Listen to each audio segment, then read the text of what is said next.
Hey, bro. Hey man, happy How's, Friday. Happy Friday. How are you? I'm doing fantastic.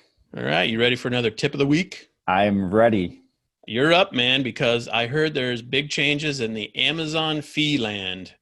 And I Yes, know nothing about this stuff, but I figured you know all the details. So break it down for us. What's going on? for sure. Well, it seems to be an annual tradition that every year, along with New Year's, Amazon has some sort of fee update where they increase their fee. It seems like it's happened every year for the Okay. last few years. All right. So 2020 will be no different.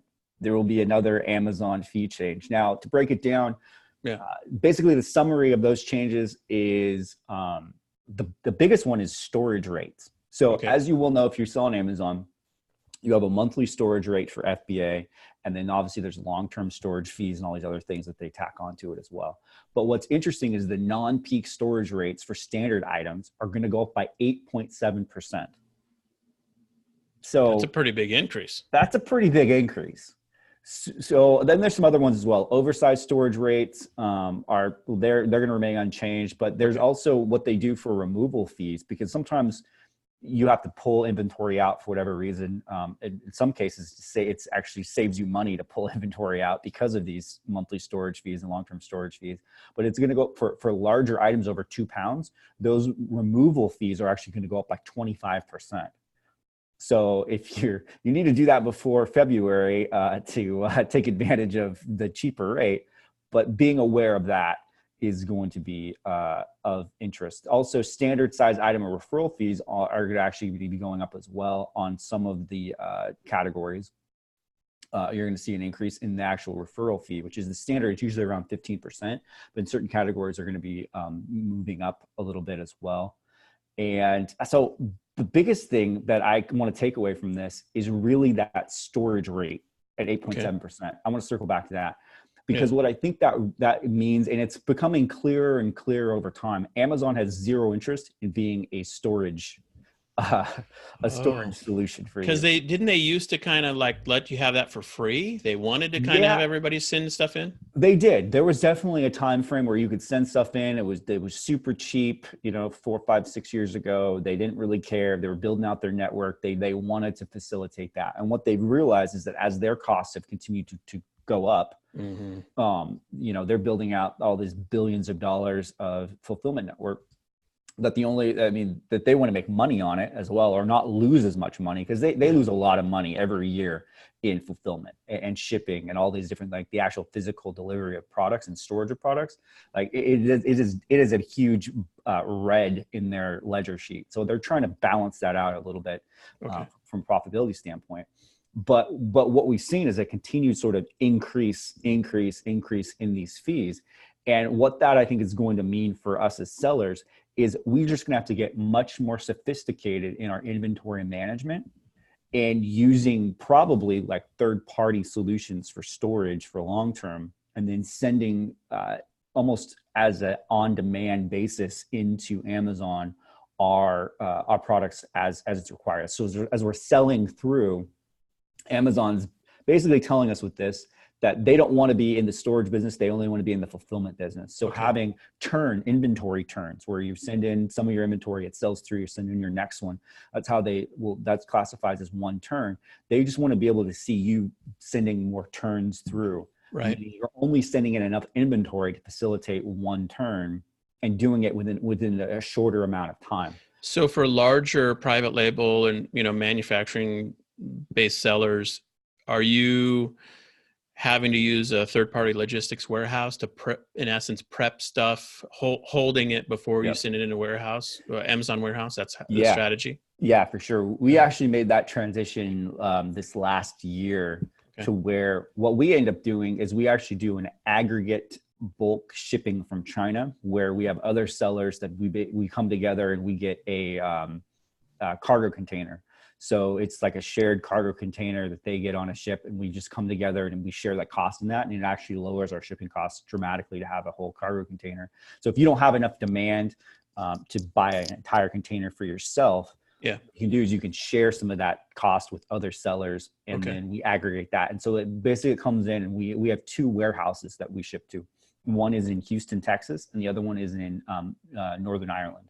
Okay. So all our European stuff goes to Northern Ireland. All of our US based stuff goes to Houston. And then once they process it in, it's basically sitting there in storage until we say, okay, we want X amount of units to go to Amazon, and we create a fulfillment order for that. And it's the same process out of FBA, where you go and create your Amazon FBA shipment. But now instead of shipping from China directly to FBA, which you can still do if you understand your inventory and your demand, it's still definitely a solution. But if that's not the case, where you have more inventory, or maybe it's more advantageous to you to buy more inventory and store it, just from a cost savings on your cost of goods, and that makes sense mathematically, to then send it in and drip it in as needed. We then send it there, hold it there, and then we're just sending it in piece by piece, depending on how demand is for those products. So in essence, if I'm reading the details right, this is basically not hurting high velocity sellers, but it could hurt slow velocity sellers, or people who have dabbled in stuff and haven't sold through and just have stuff lingering. Yes. Okay. And that's by design. Right. I mean, they were like, hey, if you're just storing stuff in our warehouse, you're going to pay for it. It's a disincentive to do that. Exactly. And it makes sense. Like, I mean, I think that they want to free up. There's only a finite amount of space. Even though their fulfillment network and their storage warehouses are huge, there's still only a finite amount of space. Yeah. Right. Okay. So they want to basically maximize profitability of that space. And that's how I think that's their thinking on, is like every square foot of storage should equal X amount in revenue. And if it's not, if it's just sitting there, then the only way that they can actually make that money is by charging more for that space. So are there any tips or recommendations for maybe two categories? Somebody who hasn't done the 3PL pre-staging layer of work yet. How do you do that? And then any other tips for just moving forward to make sure you don't get dinged by all this? Yeah, I think it becomes really, really important to know your numbers. And it's true no matter what stage in business you are, but this 8.7% will impact your margin and it'll impact your profitability.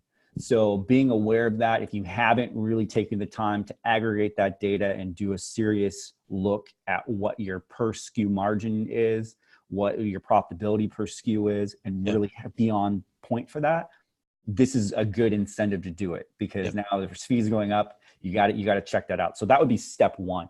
And then step two is you want to be able to start looking at alternatives. I think there's a constant sort of review process that you need to implement in your business, where you have that data and then you start looking at the data. You start looking at what are the alternatives.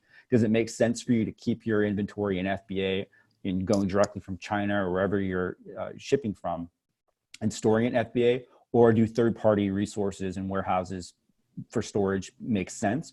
Or are there alternates to that? Like, does it make sense for you to, have your own storage facility, or go in with another couple other brands and you can store with them? There's different ways to approach that, but you have to first know your numbers, and then two, you have to go through I would say a quarterly review process for this, from a logistics standpoint. You need to be reviewing your logistics, I would say, on a quarterly basis, to where you understand the numbers and you're looking at options, and then you're constantly sort of being aware of the opportunities that are out there and what your options are, and then do that review process where you go through it, you look at it, and then you have to make the choice. The thing about changing inventory and logistics is that it shouldn't be something that you do off the cuff, because there's a lot of cost involved in it, right? Yeah. So you need to make sure you understand what the cost of it is, but then also what the benefit of it is. So it's a cost benefit analysis approach that you're doing consistently, but then just know your numbers. And when you make the decision and it makes sense, you go for it. Yeah. But there's one thing, I guess my last tip on this is, the only thing will be consistent is that it just change. Like the only constant will be change in this process. Like there'll be different way. I mean, just even looking at how Amazon and FedEx are fighting over like shipping and like their little war that they have, like, will that incentivize FedEx to offer more opportunities for direct shipping from 3PL? Now, one thing too with that is, part of your metrics to think about is that you get a benefit for being Prime eligible with FBA. Like every FBA product is a Prime eligible product. Right. But Amazon also has a FBM, or fulfilled by merchant, Prime option. So you can qualify to where, if you meet their standards, and their standards are strict, But if your fulfillment source can meet those standards, you can actually get Prime eligibility for your products, even though you're not using FBA. Is it shipping speed, basically, kind of? It's shipping speed. It's like how fast you're actually processing the orders and stuff like that. So if you have that built into your fulfillment and your storage from your warehouses that you're using for 3PL, you can actually still get the Prime eligibility badge, which is a big, it's a pretty huge incentive for you, and not pay the Amazon Prime fees or the FBA fees. Right? And so so you're weighing out the disadvantages, what the cost structure looks like for that as part of this overall process. So, well, that's fantastic. I knew you'd know all the details. And so if you like this topic and you need to learn more about it because you're scaling your Amazon business successfully and you need a go-to person, I would point you to Kyle and to our mastermind group, which is a fun crowd. And so there are details on the website on how to join the mastermind group. And we'd love to have you jump into it with us. It's a community of e-commerce sellers, a lot of Shopify people, a lot of Amazon people, eBay people as well. And so jump into that if it's of interest to you. Kyle has tips and suggestions. I'm sure we'll save some, keep some for behind the curtain. A little bit, but I'm sure you could recommend specific 3PL companies and that kind of thing. So mastermind program is great. The other thing that, of course, we have as an opportunity is our coaching program. Kyle and I, honestly, it's one of the highlights of our work is to be able to work with other people and build their brands. Both of us are teachers at heart and really enjoy the camaraderie with people, but also accountability, coaching, asking the hard questions, and really seeing people's businesses go from plateau or declining to the next level. And, or sometimes we have clients who have just been on an absolute tear, and it's fun to just be a part of the party as they continue to scale. So if you're interested in coaching, then there's information on the website. It's an application-driven process. We want to make sure that we're the right people for you and also that you're a good fit for the program. And we start by doing a 30-minute introductory call where we talk about your business and learning more, and then go from there.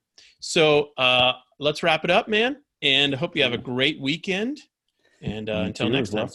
Okay. All right. Bye. See you.